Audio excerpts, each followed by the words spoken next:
Oke, kita sekarang akan mulai tentang cara untuk menghitung tentang jarak pada dimensi 3. Ada 6 topik di materi tentang jarak ini, tetapi saya akan pisahkan menjadi beberapa topik terpisah agar supaya dalam belajar bisa ada tujuan yang diinginkan. Jadi langsung ke materi yang nggak bisa ya. Saya akan mulai dengan materi tentang jarak titik ke titik, di mana jarak titik ke titik ini ada dua jenis, yaitu adalah jarak titik ke titik yang muncul di soal-soal yang berbentuk kubus, balok, atau prisma, yang dimana dia membutuhkan hitungan untuk segitiga siku-siku. Dan untuk segitiga siku-siku, jadi kita membutuhkan luas, atau mungkin Pitagoras. Sedangkan di soal-soal yang dia berbentuk limas, kita membutuhkan rumus tambahan yang mungkin saat ini Anda tidak hafal. Jadi saya akan mencoba untuk menunjukkan rumus apa yang dibutuhkan. Yang pertama adalah tentang garis berat, yaitu adalah kalau misalkan saya menarik garis berat, yaitu garis yang ditarik dari A ke sisi di depannya, katakanlah sisi BC. Ini adalah garis berat AK misalnya. Jadi kalau misalkan kita diminta untuk mencari panjangnya AK,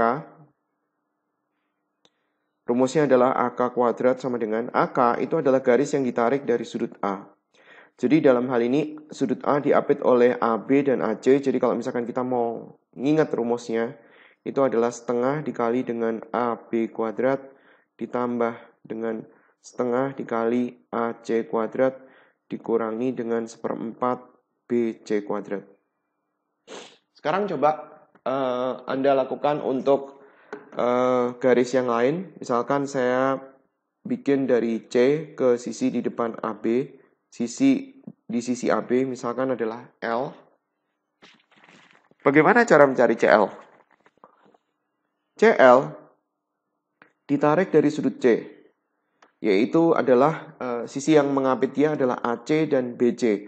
Jadi kalau kita mau mencari CL, jangan lupa ada kuadratnya, setengah dikali dengan AC kuadrat ditambah dengan setengah dikali BC kuadrat dikurangi dengan seperempat AB kuadrat. Seperempat kali sisi di depannya dikuadratin. Ke bagian yang kedua yang dibutuhkan yaitu adalah di dalil Stewart. Dalil Stewart ini kita bisa pakai untuk mencari sisi yang dia itu nggak selalu sama panjang. Jadi misalkan di sini saya tarik dari C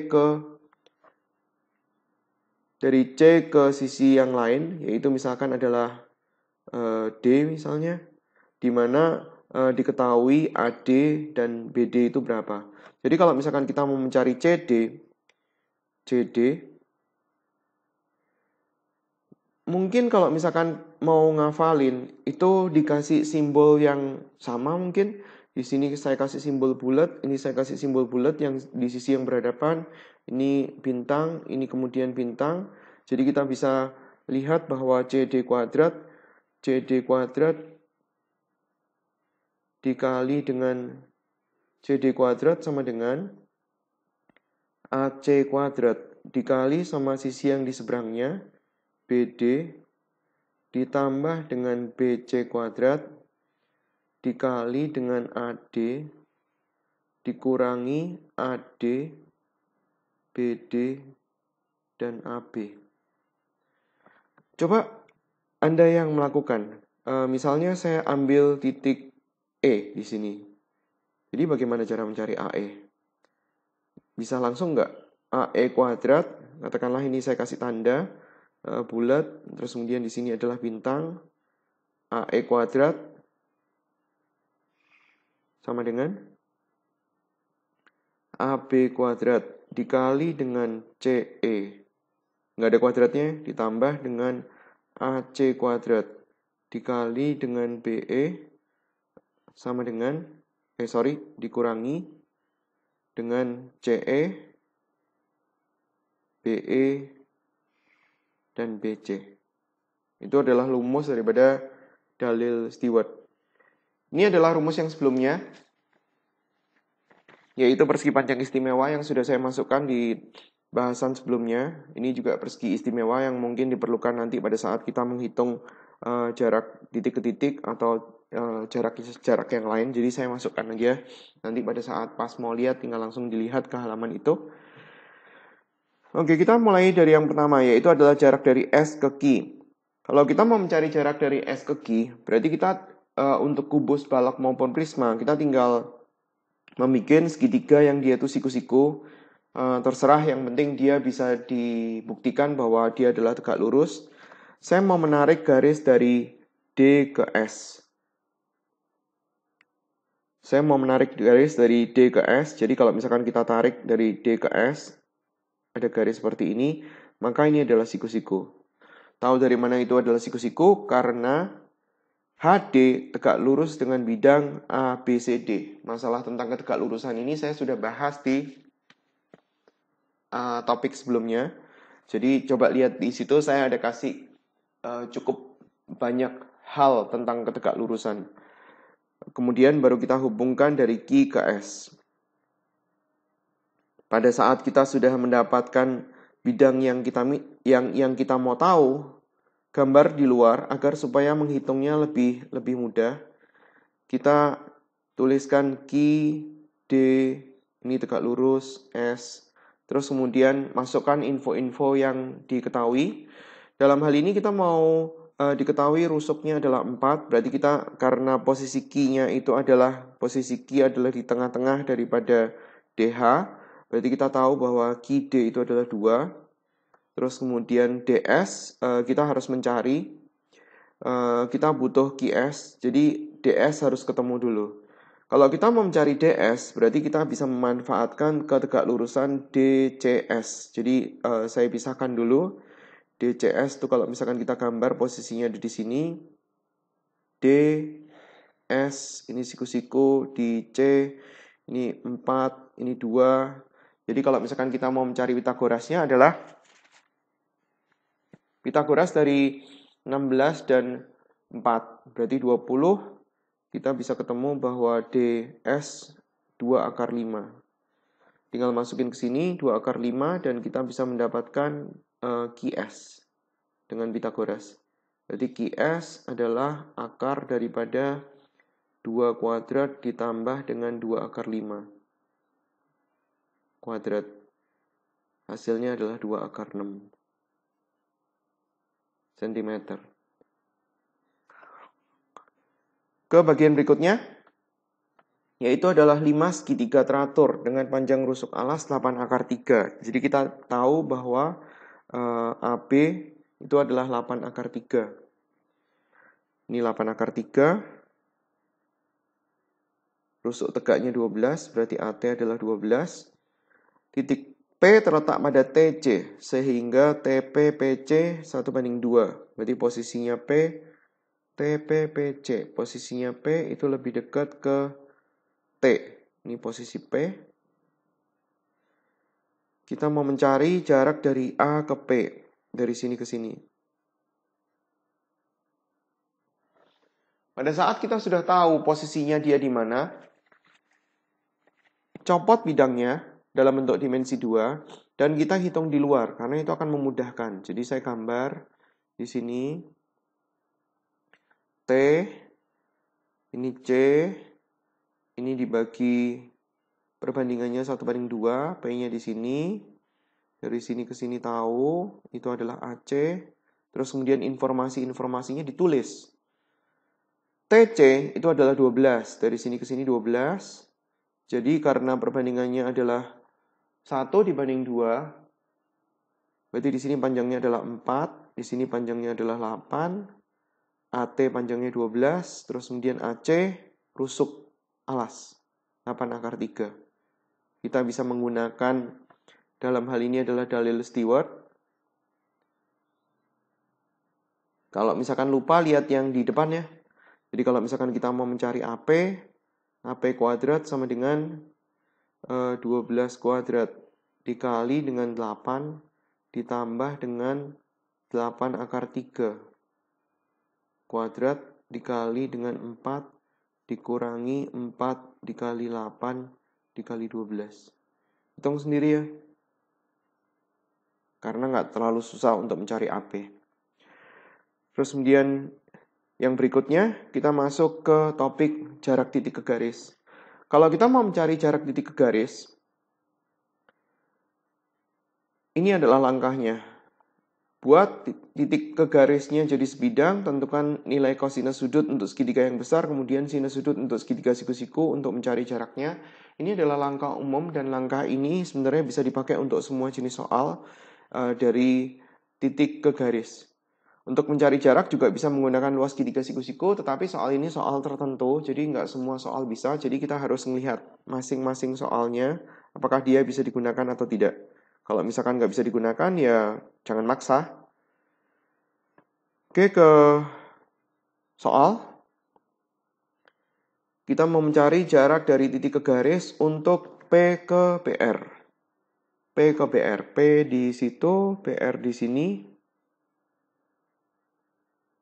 Jadi kalau misalkan kita mau mencari jarak dari P ke BR, tadi sarannya adalah bikin sebidang. Jadi dari P ditarik ke B, terus kemudian dari R juga ditarik ke P.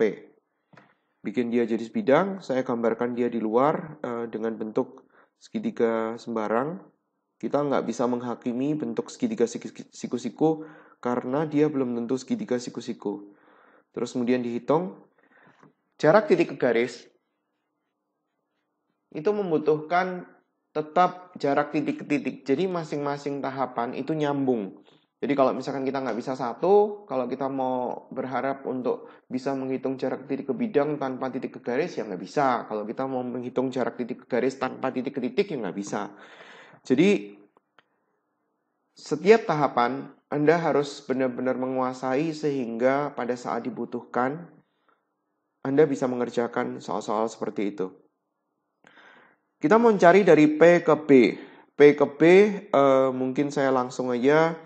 Kita menggunakan P ke C, PCB. Siku-siku di C, PC panjangnya 2, BC panjangnya adalah 4. Jadi kita nyari tahu Pitagoras dari 4 dan 2. Akar dari 16 ditambah 4, berarti akar 20. PB-nya kita tahu nilainya adalah 2 akar 5. Terus kemudian RB. Kita mencari dari tegak lurus RAB. AB adalah 4, ini adalah 2. Berarti kita bisa mencari RB, nilainya sama kayak seperti BP, yaitu adalah 2 akar 5. Ini 2 akar 5. Terus kemudian kita mau mencari RP. Nah, ini yang susah. RP, kita butuh nyari tahu panjangnya dengan menggunakan siku-siku di C. Jadi, kita hubungkan R ke C. Karena RCP itu siku-siku di C. Jadi, saya gambar di bawah sini. Siku-siku, ini RCP. CP panjangnya adalah 2. RC sebenarnya sama dengan RB. Jadi kalau kita cari nilainya akan 2 akar 5, berarti RP itu adalah 2 akar 6. Tulisin di sini 2 akar 6. Tujuan kita adalah nyari jarak dari P ke BR. P ke BR. Jadi kita menggunakan cara yang pertama karena cara yang kedua yang menggunakan segitiga siku-siku agak susah karena di sini nggak kelihatan siapa yang siku-sikunya. Siku-sikunya cuma satu, jadi jarak dari P ke BR itu. Jadi dia siku-siku di situ. Tujuan kita katakanlah mau mencari PX. Jadi kita menggunakan segitiga yang besar. Segitiga yang besar adalah segitiga daripada B, RP, dan kita menggunakan rumus cos. Tadi saya sudah sebutkan bahwa kita menggunakan cos. Cosnya, karena kita mencari jarak dari P ke BR, kita nggak boleh tulis sudut cos alfanya itu di P. Kita boleh menggunakan di R, boleh, di B boleh. Misalnya dalam hal ini saya menggunakan di R, sudut alfa saya tuliskan di situ. Jadi cos alfa adalah pakai aturan cos ya. 2 akar 6 dikuadratin ditambah sama 2 akar 5 dikuadratin dikurangi sama 2 akar 5 dikuadratin. Dalam hal ini enak karena 2 akar 5-nya bisa dicoret. Dibagi dengan 2 kali yang apit. 2 kali 2 akar 6 dikali dengan 2 akar 5. Dibuka aja, 2 akar 6 yang di atas adalah 2 akar 6 dikali sama 2 akar 6. Terus kemudian yang bawah itu ada 2 dikali 2 akar 6 dikali sama 2 akar 5. Mencoret aja, 2 akar 6 dengan 2 akar 6, 2 dengan 2, dan ini dibiarin aja, akar 6 dibagi dengan 2 akar 5. Dah, saya lanjutkan ke atas. Gambar untuk segitiga cos alfa. Di sini ada cos alfa, ada segitiganya. Berarti di sini kita punya akar 6 dan di sini adalah 2 akar 5. Cari sisi di depannya. Ini kalau dikuadratin adalah 20. 20 dikurangi 6 berarti akar 14. Terus kemudian kita pakai segitiga kecil. Segitiga RPX.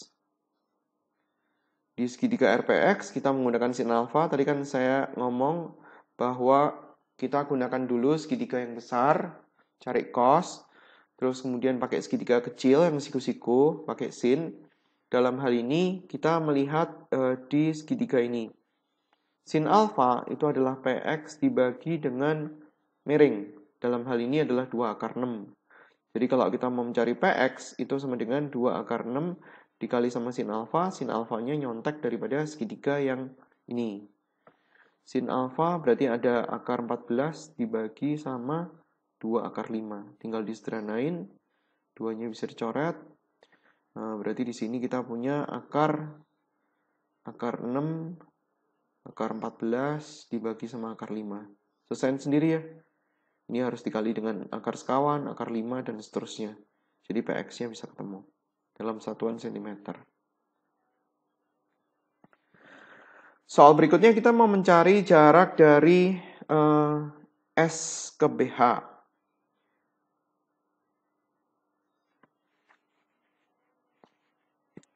Gambar dulu. BH, B ke H.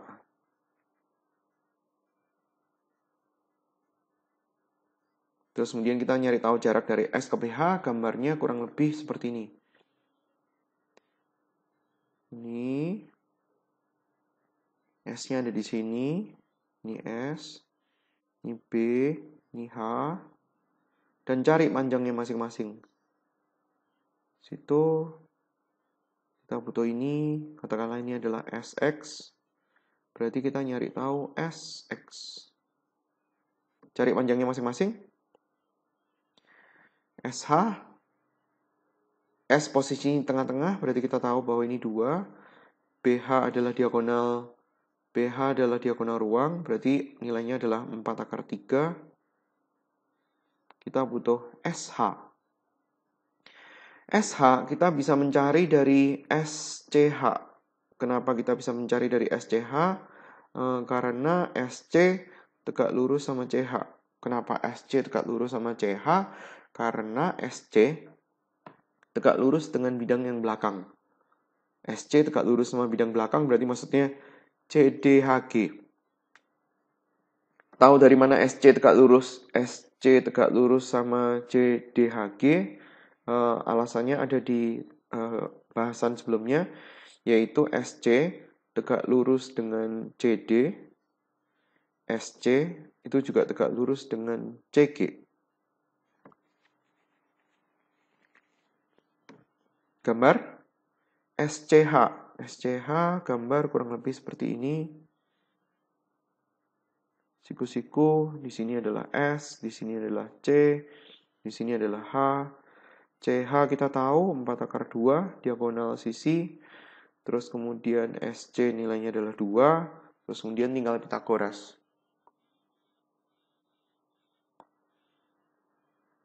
Dapatnya adalah 6. 4 akar 2 dikuadratin, 32. 32 tambah 4, 36 diakarin. Jadi nilai HS adalah 6.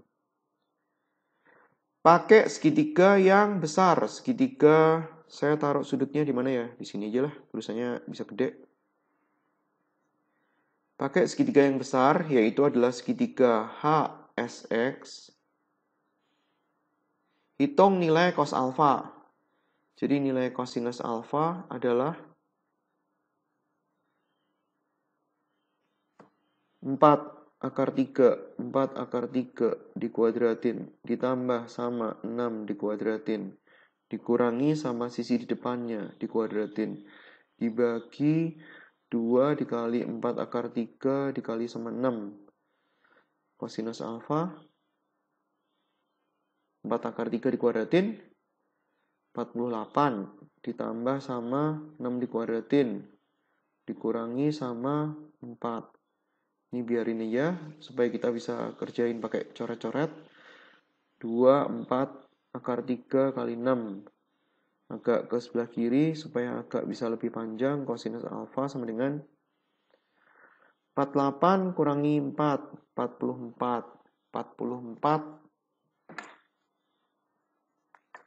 44 sama 36. Berarti dapatnya adalah 80. 80 bisa dicoret sama yang bawah ya. 80 dibagi 2, 4 akar 3, 6. Ini dicoret sama ini. Berarti sisanya 10. Tulis dulu kalau bingung. 6 akar 3. Sederhanain. Bagi 2. 5 bagi 2. 3 akar 3. Terus kemudian bikin segitiga untuk cos alfanya. Ini alfa. 5 dibagi 3 akar 3. 3 akar 3. Terus kemudian tinggal Pitagoras. 27 kurangi 25 berarti akar 2. Terus kemudian kita pakai segitiga kecil, yaitu adalah segitiga HSX. Sorry, yang tadi berarti segitiganya salah. Segitiganya harusnya lebih gede. Segitiga HSB. Sekarang kita menggunakan segitiga HSX. Cari pakai sin alfa. Sin alfa adalah depan dibagi miring HS. Berarti SX-nya ketemu. HS berapa ya? 6 dikali sin alfa akar 2 per 3 akar 3. Sederhanain ini sama ini.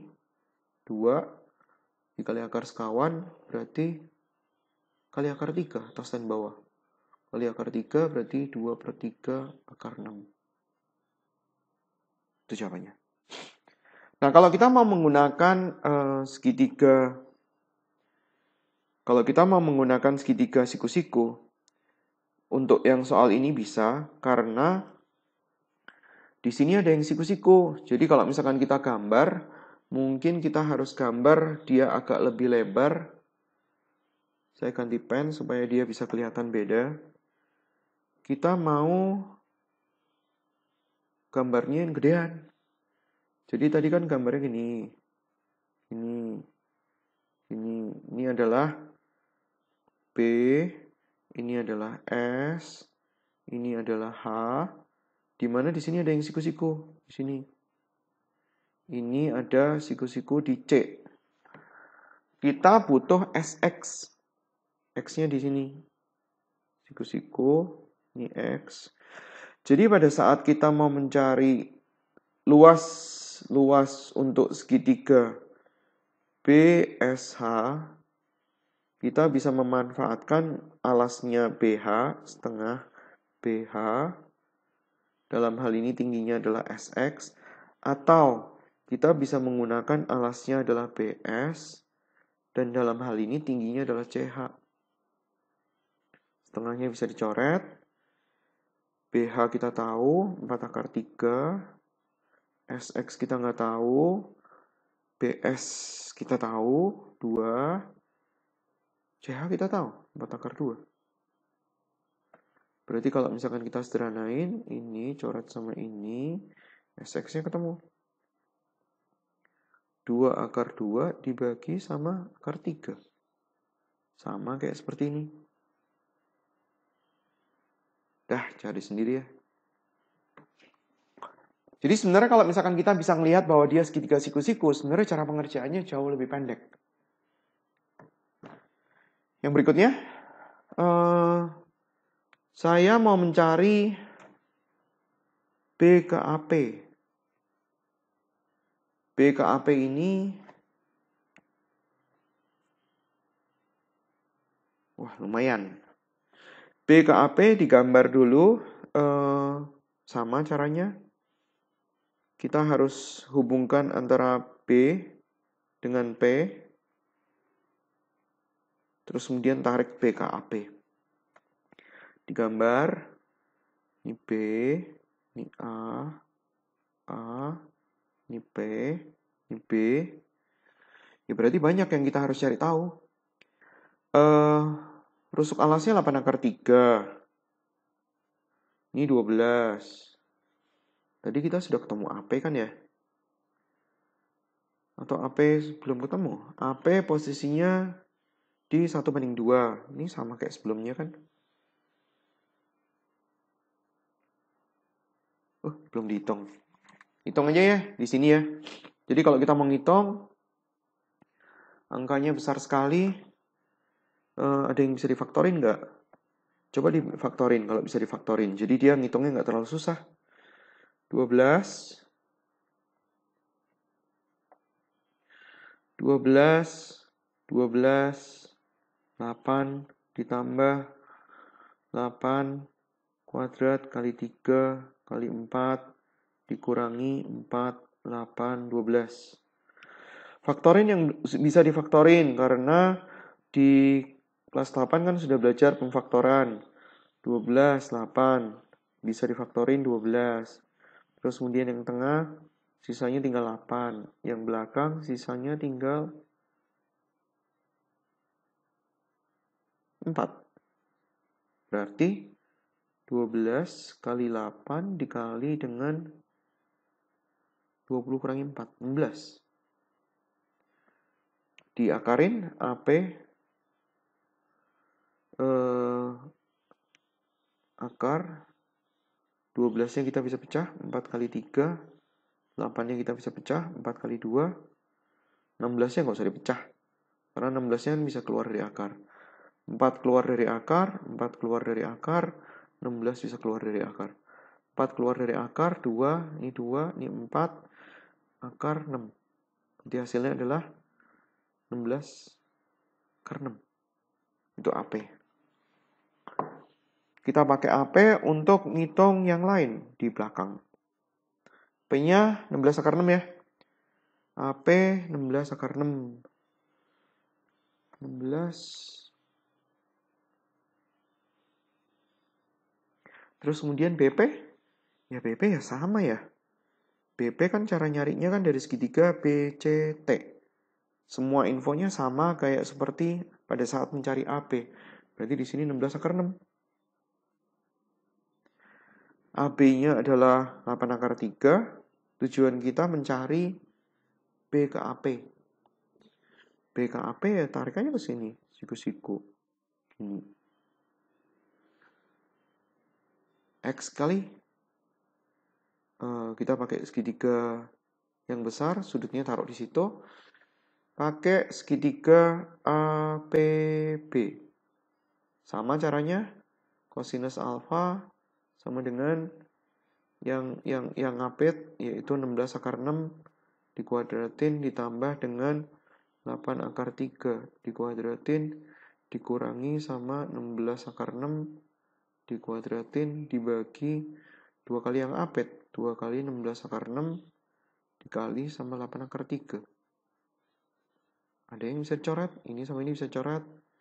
8 akar 3-nya dibuka, 8 akar 3 2 kali, 8 akar 3 dibagi 2 dikali 16 akar 6, 8 akar 3, 8 akar 3-nya bisa dicoret, 16-nya sama 8 bisa dicoret, 2, berarti kita punya apa ya? Akar 3, 2 kali 2, 4, akar 6-nya bisa dipecah, akar 2 kali akar 3, akar 3-nya bisa coret lagi, hasilnya bagus. 1/4 akar 2, jangan lupa langsung bikin segitiga untuk alfa. 1 dibagi 4 akar 2. 4 akar 2 itu adalah kalau dikuadratin 32 kurangi 1. Berarti akar 31. Kemudian kita gunakan segitiga yang kecil. Segitiga ABX. ABX. Segitiga ABX kita cari sin alfa. Yaitu sama dengan PX dibagi sama AB. Berarti PX ketemu sama dengan AB, ganti langsung 8 akar 3 dikali sama sin alfa. Akar 31 dibagi 4 akar 2.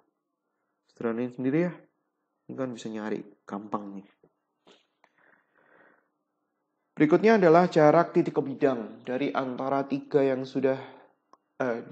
dua yang sudah saya terangin, dan ini adalah yang ketiga.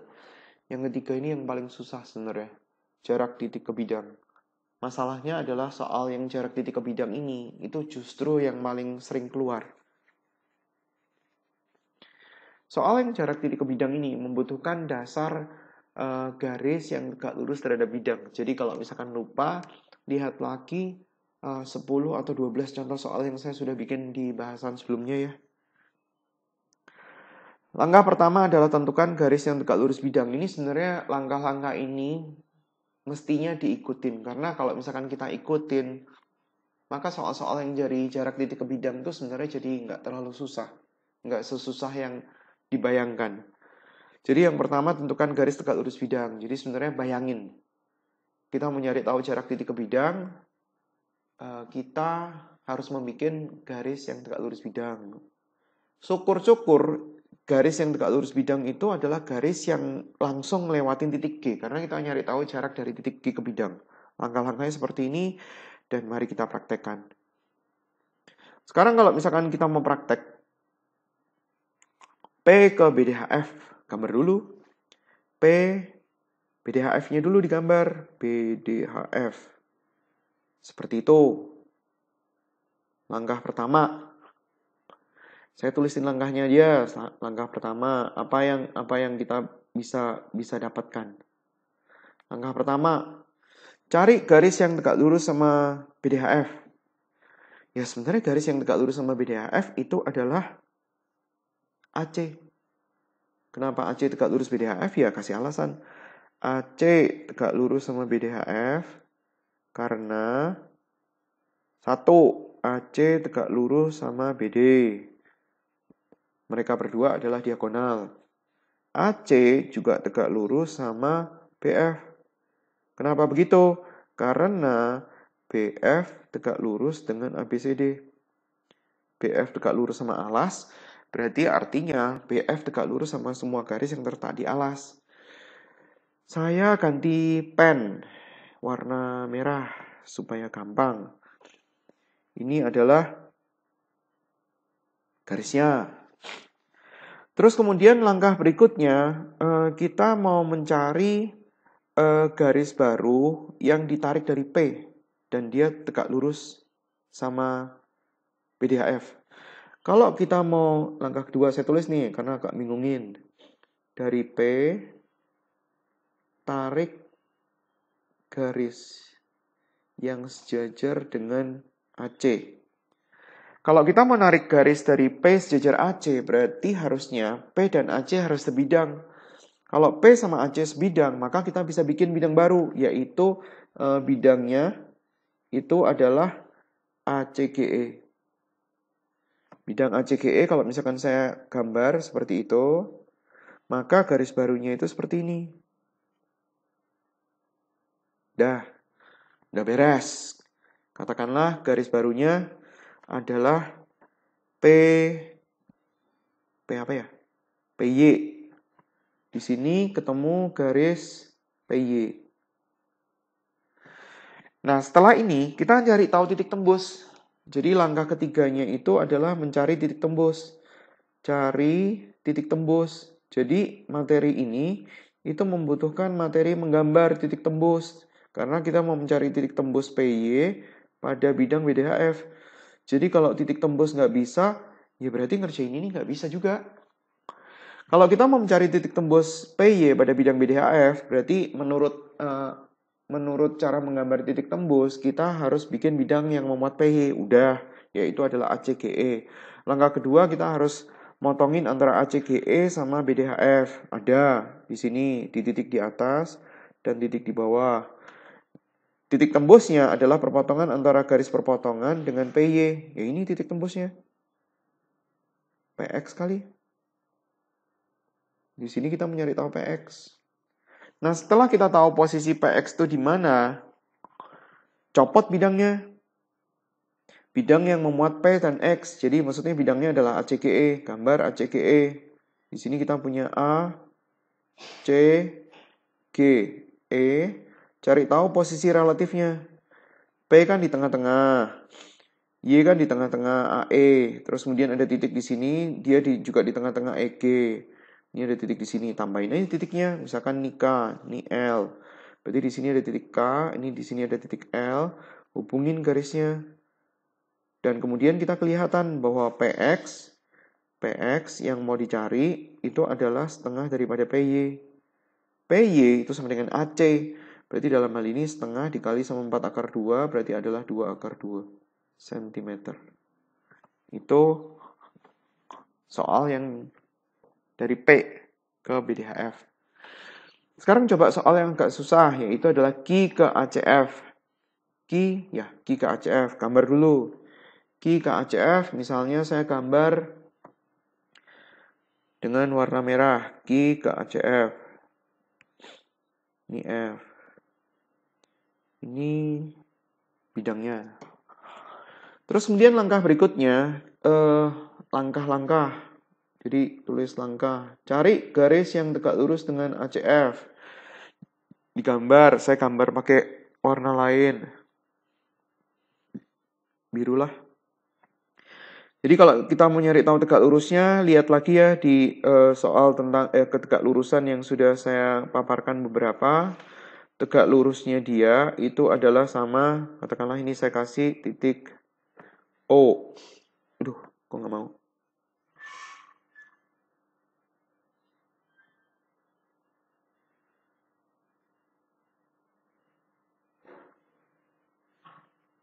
Sini.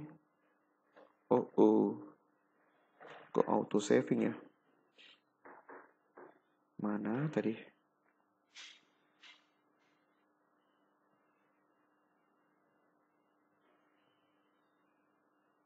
Dimensi 3. Jarak. Titik.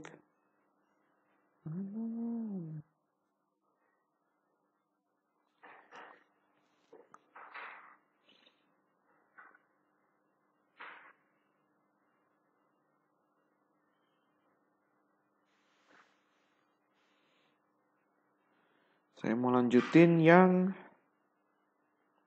nomor terakhir kalau nggak salah. Ya betul. Oke. Ulang gambarnya AC. Kita mencari tahu jarak dari Q ke ACF. Pennya terlalu kecil. Q ke ACF. ACF.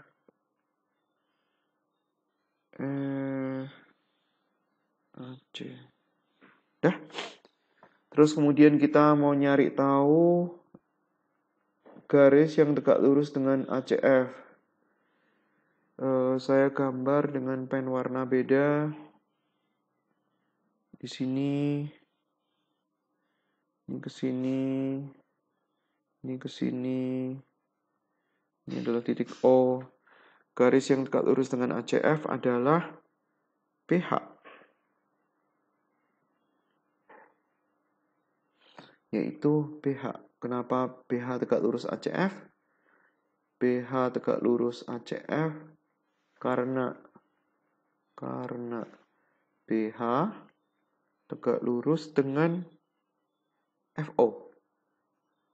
Jadi kalau kita mau lihatnya di persegi istimewa ya. Persegi istimewa seperti ini. BH berarti gambarnya kurang lebih kayak seperti ini. Yang ini.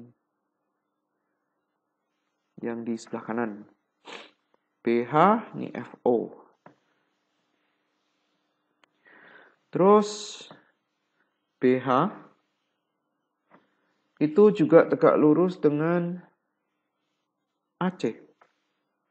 BH tegak lurus dengan AC karena AC tegak lurus sama bidang yang memuat BH, yaitu BDHF. Langkah pertama udah. Langkah kedua, kita mau narik dari Q dari Q, tarik garis yang sejajar dengan BH. Kalau kita mau tarik garis sejajar BH, berarti Q sama BH harus sebidang, yaitu adalah BDHF. Kalau dia sudah sebidang, berarti tinggal tarik garisnya. Q tengah-tengah, berarti seharusnya pada saat kita tarik garis sejajar BH, berarti harusnya kita akan mendapatkan QO. Berarti ini adalah garisnya QO. Terus kemudian kita cari titik tembus. Cari titik tembus QO pada ACH. Ya hasilnya juga di O. Berarti kalau kita mau nyari tahu jarak daripada Q ke ACF, itu berarti adalah QO. QO kalau kita mau cari itu adalah setengah daripada BH. Kita bisa melihat daripada kesebangunan dari segitiga BDH. BH diagonal ruang. Jadi setengah dikali 4 akar 3, berarti dapatnya adalah 2 akar 3 cm. Oke, ini untuk jarak titik-titik, titik ke garis, titik ke bidang sudah selesai.